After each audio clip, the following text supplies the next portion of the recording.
Do you see these clouds? These stunning clouds. You know, when I was in college, I've always done it, but I remember my college scenes. When I was a kid, since I was a kid, I had this habit of gazing at the sky and looking at the different shapes that these clouds would form into, and then imagining it to be some kind of creature, and then making imaginary conversations with those creatures or plants or fruits or vegetables, whatever it used to be. I used to talk to them, and everybody thought it just so stupid and so crazy. But eventually I just stopped talking to people about that hobby, but I still continue doing it because that was my life, because I enjoy doing it. I wouldn't hang around with a lot of people. I would do this.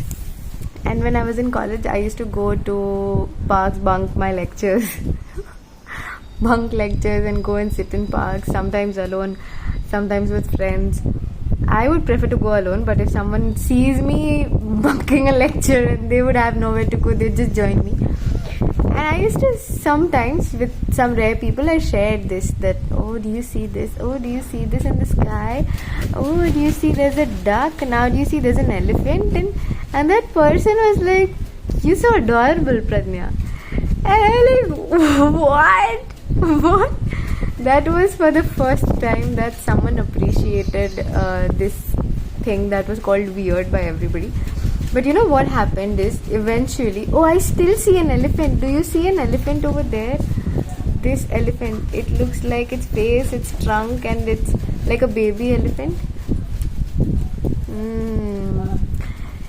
What happened is, eventually, because I was so used to talking to these imaginary creatures, when there was a time that there was nobody in my life and I had to figure out why there was nobody in my life and what was I doing, if I was wrong, if I was not wrong.